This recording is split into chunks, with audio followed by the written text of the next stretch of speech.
Salut à tous, j'espère que vous allez bien. Bienvenue dans cet épisode 4 de ce podcast de Bonne Séance, toujours en compagnie de Baptiste. Salut Baptiste. Bonjour Vincent, comment vas-tu aujourd'hui ? Je suis d'une forme olympique, le festival de Cannes vient de se terminer, mes vacances viennent de se terminer aussi. C'est surtout ça qui t'a... Tout va très bien, voilà. Ouais. Mais on n'est pas là pour parler de mes vacances. Aujourd'hui dans ce podcast, alors évidemment le Festival de Cannes, on en parlera prochainement dans un podcast tout complet, voilà, pendant 10 minutes. Mais là aujourd'hui on parle d'autre chose. Le Critic Note, on revient sur un film qu'on a vu ces derniers temps et on le commente et on le note comme on a fait il y a 2 semaines et vous avez plutôt bien apprécié. La petite question pour Baptiste et surtout les sorties de la semaine qu'il faut voir cette semaine, dont Baptiste. Le dernier film de Wes Anderson, tout simplement. Eh ben, tu nous en reparleras évidemment tout à l'heure. Évidemment, juste après le début, c'est maintenant.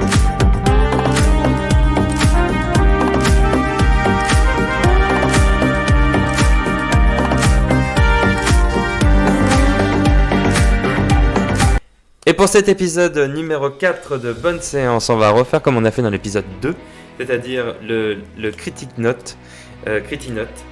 Donc on critique et on note un film qu'on a vu ces derniers temps. Baptiste, je te laisse commencer par toi. Qu'est-ce que tu as vu ces derniers temps et qu'est-ce que tu en as pensé de ce film ? Alors, j'ai dérogé un peu à la règle. Je voulais parler d'un film, mais je me suis dit, pourquoi pas parler d'une série ? Parce que j'ai vu une série récemment que je trouve assez intéressante, qui est sortie en début de mois quand même. Moi aussi, ça peut intéresser. Mais voilà. Du coup, je vais parler de la nouvelle série Astérix Obélix, réalisée et écrite par Alain Chabat, qui est disponible du coup sur Netflix. Personne pas connu du tout. Voilà, pas très connu et tout. C'est pas du tout lui qui avait du coup réalisé aussi du coup Astérix Obélix Mission Cléopâtre. Voilà, le plus grand, on va dire Astérix Obélix d'histoire, pour être tout simplement, voilà. Et du coup, il revient avec une petite série animée et tout sur Netflix qui est plutôt sympathique. Voilà, en fait, dès qu'on regarde la série, déjà au niveau de l'image, graphiquement et tout, c'est assez intéressant. Je trouve qu'il essaye de varier graphiquement, visuellement et tout. Il a dit je sais plus, dans une interview, il avait dit qu'il s'était inspiré un peu des derniers films, notamment des Spider-Man, New Generation et Across the Spider-Verse. Du coup, on ressent un peu la patte. En termes d'écriture, c'est du Alain Chabat aussi, avec énormément de références cinématographiques, énormément de références culturelles, politiques, etc. Du coup, c'est vraiment, vraiment pas mal. Et je pense vraiment qu'il y a besoin de plusieurs visionnages, ou au moins tu le regardes 2 fois pour avoir tous les détails, parce qu'il y a des détails en veux-tu, en voilà. Je pense que j'ai pas eu tous les détails en regardant la série, mais voilà. Mais aussi, du coup, la série brille aussi par son casting de voix, du coup, de doubleur, avec du coup Alain Chabat qui joue Astérix, Lelouch qui reprend Obélix aussi, t'as aussi Laurent Lafitte qui joue César, Thierry Lhermitte qui joue Panoramix, voilà, et après t'as des seconds rôles comme Jean-Pascal Zadi, Jérôme Commandeur, tu vois, c'est une palette d'acteurs que des grands acteurs, quoi, français. Mais voilà, c'est vraiment une série très très cool à regarder. C'est vraiment une série chill. Tu regardes ça sur ton canapé, tu prends du plaisir. T'as le smile à la fin de la série. Et vraiment, c'est une très bonne série d'animation. Voilà, il n'y a pas grand chose à dire de plus. Voilà, je mettrai en note un point comme j'avais mis aux premières. Il y a 2 semaines, je crois, c'était ça. Je t'en prends un 7 sur 10. Voilà, ça vaut au minimum un 7 sur 10. C'est vraiment très sympathique. Voilà. Ben voilà. Ouais. Très bien. Bah oui, non, mais c'est bien. On peut parler aussi des trucs qui sont sortis. C'est pas forcément voilà. Surtout, c'est une série, mais qui a duré 3 heures. C'est une série qui dure 3 heures et ça a failli être un film en fait. On peut se faire une bonne séance chez soi aussi. C'est ça. Voilà. Donc, voilà. Et donc voilà. Et bah parfait. Et toi du coup ? Alors, moi, c'est un film que j'ai vu ces derniers temps. Alors, on va rester un peu aussi sur. Alors là, c'était sur la plateforme Netflix. Et là, moi, c'est par rapport à un jeu vidéo. Donc, au moins, dans un sens, ce sera un film, mais des autres trucs. Alors, ce film s'appelle Until Dawn, La mort sans fin, tiré du jeu vidéo qui est sorti il y a 10 ans sur. On a cité Netflix. Faut dire Amazon, faut machin. Hein. Alors moi, il est sorti sur PlayStation, la 4, dont il y a eu la réédition qui est sortie en 2000, cette année sur la PlayStation 5. Et donc le film est très, enfin voilà, très inspiré du jeu. Donc un an après la mystérieuse disparition de sa sœur Mélanie. Sa sœur, donc Mélanie Clover, pas les Totally Spies, hein. Clover, une autre Clover, et ses amis se rendent dans la vallée reculée où elle a disparu pour chercher des réponses. Bon, vous allez me dire, rien d'étonnant jusque-là. Alors qu'ils inspectent une auberge de jeunesse abandonnée, déjà là, quand il y a un truc comme ça, moi, je rentre même pas dedans. Alors, clairement, je rentre pas dedans. Qu'il y a personne, surtout, voilà. Ils se retrouvent traqués par un tueur masqué et horriblement assassinés un par un. C'est-à-dire, ils sont 5. Et quand vous voyez le film, au bout de 20 minutes, les 5 meurent les uns après les autres. Donc, c'est les 5. Comment dire? C'est les 5. C'est les 5 personnages principaux de ce film. Et ben les 5, en 20 minutes, pouf, ils meurent. Mais, il y a un mais, quand vous verrez ce film, si vous avez jamais vu encore ce film, c'est que vous allez remarquer un objet qui va tout le temps tourner, c'est-à-dire un sablier avec une tête de mort. Et qu'en fait, tout est dans le titre de ce film et aussi de ce jeu, ça s'appelle La mort sans fin. Mais il se réveille ensuite et il se retrouve au début de la même soirée. Vous m'avez suivi ? Bon. Alors piégés dans la vallée, ils sont forcés de revivre ce cauchemar encore et encore jusqu'à temps que ça arrive à l'aube. Et en fait, quand vous avez le sablier, il faut que le sablier il soit vraiment descendu jusqu'au bout pour que tout, entre guillemets, soit terminé.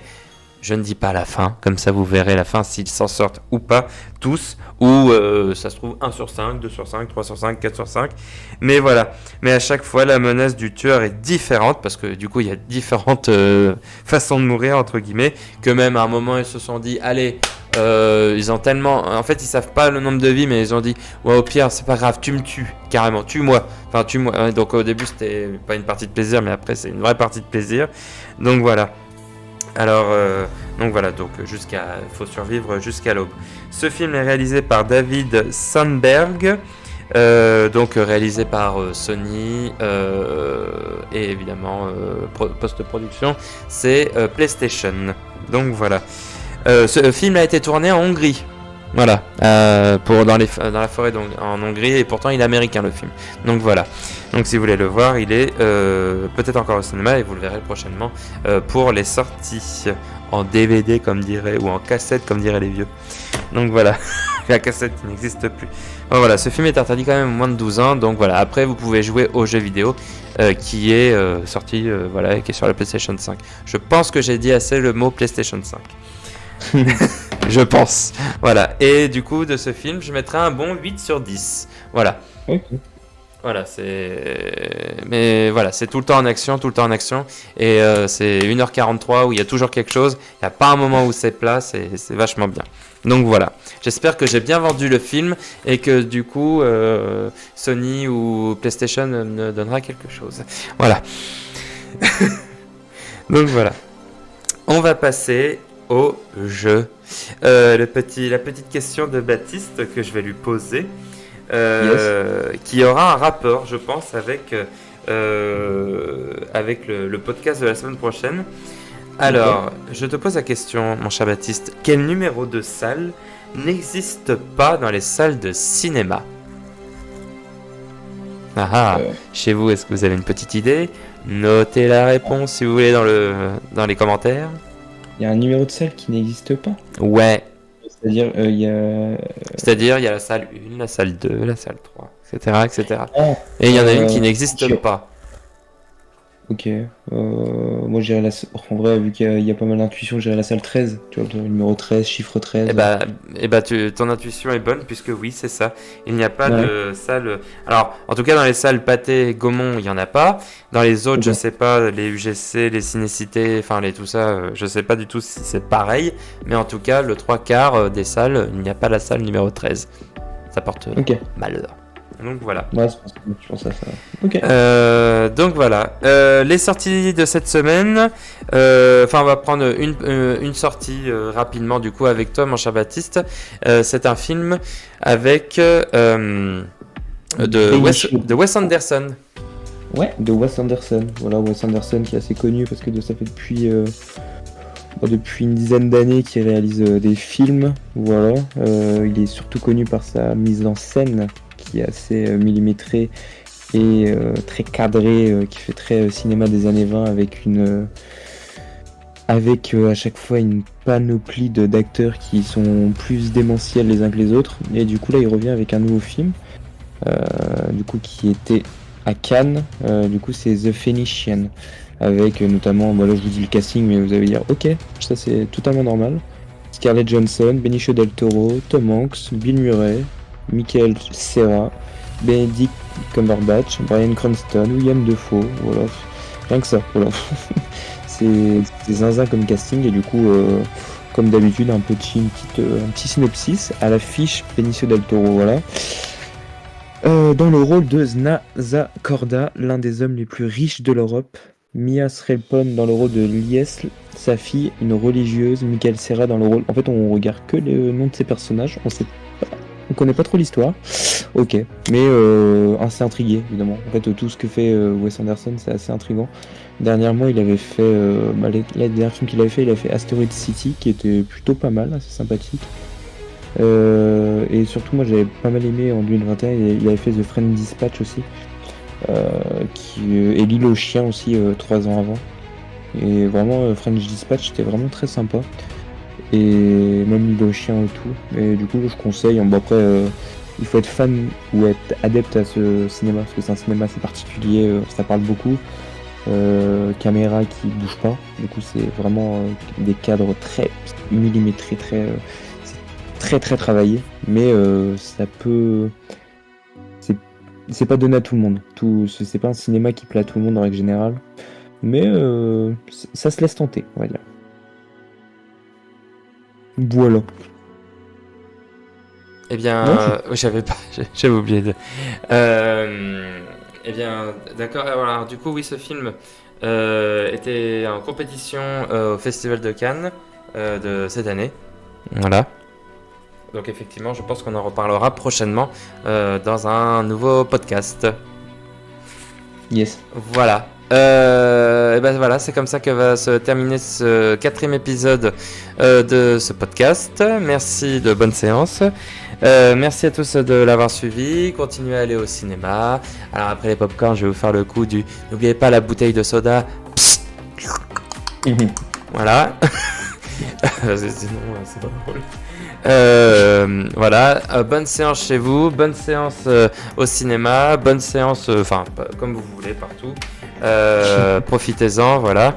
Et donc sortez, profitez pour aller au cinéma, voilà, même chez vous, enfin voilà. Regardez des films autant que vous voulez. Et d'ici là, moi et mon cher Baptiste et moi, nous vous souhaitons Une bonne séance. merci à tous d'avoir suivi ce podcast et à la semaine prochaine. Ciao.